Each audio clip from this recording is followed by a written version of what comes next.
ഉപ്പോളം വരില്ലല്ലോ ഉപ്പിലിട്ടത് എന്ന് പറഞ്ഞ പോലെ ശബരിമലയോളം വരുന്ന ഒരു കേസ് ഇതിനുമുമ്പ് ഉണ്ടായിട്ടുമില്ല. എനിക്ക് തോന്നുന്നത് ഇനിയിപ്പോ ഇതൊന്നും ഏതായാലും അത്ര വരില്ല.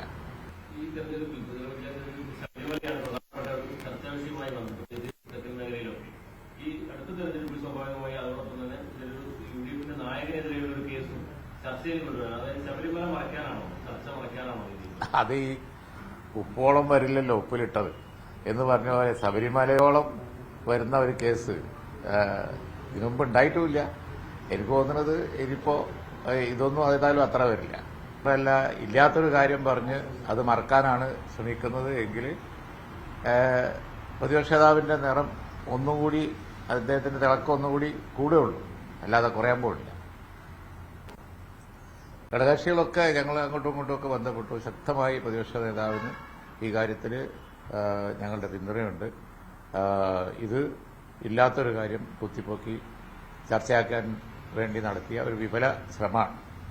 വേറൊരു കാര്യമുള്ളത്, നമ്മുടെ എസ് ഐ ആർ സംബന്ധിച്ച് ജനങ്ങൾ വളരെ ശ്രദ്ധിക്കേണ്ട ഒരു സംഗതി അതിനകത്തുണ്ട്. കാരണം ഈ കുറഞ്ഞ സമയത്തിന്റെ ഉള്ളിൽ ദിവസങ്ങളും മണിക്കൂറുകളും വെച്ച് പെട്ടെന്ന് ധൃതി പിടിച്ച് തീർക്കുകയാണ് ഇപ്പൊ ചെയ്യുന്നത്. ആ വോട്ടേഴ്സ് ലിസ്റ്റിന് പുറത്തു പോയാലും ഒന്നും വരാനില്ല എന്ന ചിന്ത ഈ കാര്യത്തിൽ അലംഭാവം കാണിക്കാനുള്ള ഒരു റീസണാണ് എങ്കിൽ അത് വളരെ ഗൌരവമുള്ള ഒരു വിഷയമാണ്. കാരണം വോട്ടേഴ്സ് ലിസ്റ്റിൽ വരിക എന്നുള്ളതിനേക്കാൾ കൂടുതൽ പൌരത്വത്തെ ബാധിക്കുന്ന പ്രശ്നമാണ്. ഇതിന്റെ തുടർച്ച എന്നുള്ള നിലയിൽ വോട്ടേഴ്സ് ലിസ്റ്റിലില്ലല്ലോ, എന്നാൽ പൌരത്വം ഇനി നിങ്ങൾ തെളിയിക്കണം എന്ന് പറഞ്ഞു വന്നേക്കാം. അപ്പോൾ ഓരോ വോട്ടറും ഇന്ത്യൻ പൌരനാണ് എന്ന് തെളിയിക്കാനുള്ള ബേസിക് റെക്കോർഡായി വോട്ടേഴ്സ് ലിസ്റ്റ് തുടർന്ന് വരും. അപ്പോൾ ഇത് വളരെ അപകടം പിടിച്ച ഒരു പ്രോസസ്സാണ്.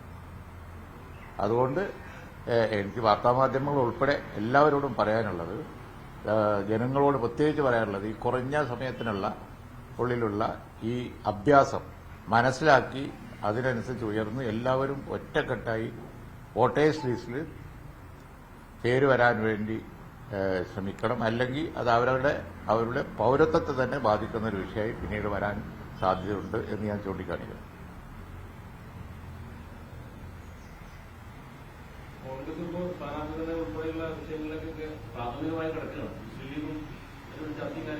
നാളെ ഞങ്ങളെ മീറ്റിംഗ് ഉണ്ട്. നാളെ സംസ്ഥാന കമ്മിറ്റിയുണ്ട്. സംസ്ഥാന കമ്മിറ്റി ചർച്ചയ്ക്ക് ശേഷം നാളെ ഞങ്ങൾ തെരഞ്ഞെടുപ്പ് കാര്യത്തിൽ എടുക്കാൻ പോകുന്ന സമീപനവും കാര്യമൊക്കെ പറയാവുന്നിടത്തോളം നാളെ പറയാം. നാളെ മീറ്റിംഗ് വെച്ചിട്ട് ഞാൻ ഇന്ന് പറയുന്നില്ല. ഇലക്ഷൻ തന്നെയാണ് അജണ്ട. തദ്ദേശ തെരഞ്ഞെടുപ്പിൽ നിന്ന് കിട്ടിയ ഊർജം തീർച്ചയായും കോൺഗ്രസ് നാഷണൽ ലെവലിൽ തന്നെ കേരളത്തിൽ മീറ്റിംഗ് വെച്ച് അവർ കാര്യങ്ങൾ ആലോചിക്കുന്നു. ഞങ്ങളുടെ നാഷണൽ കമ്മിറ്റി അടുത്ത് തന്നെ ചെന്നൈയിൽ ചേരാൻ സാധ്യതയുണ്ട്. ചെന്നൈയിലും അവിടെ തമിഴ്നാട്ടിലും തെരഞ്ഞെടുപ്പുണ്ടല്ലോ.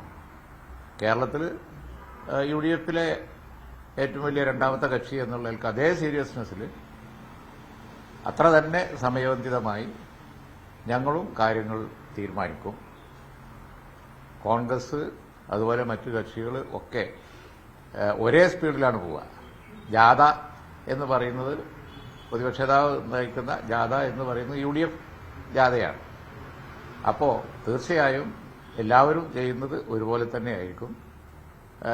UDF-ന് ഇപ്പോൾ അതിനുള്ള വർദ്ധിച്ച ആവേശമുണ്ട്. മാത്രമല്ല UDF-ന് അങ്ങനെ പ്രവർത്തിക്കാനുള്ള ഒരു ഭദ്രതയും ഇപ്പോൾ ഉണ്ട്.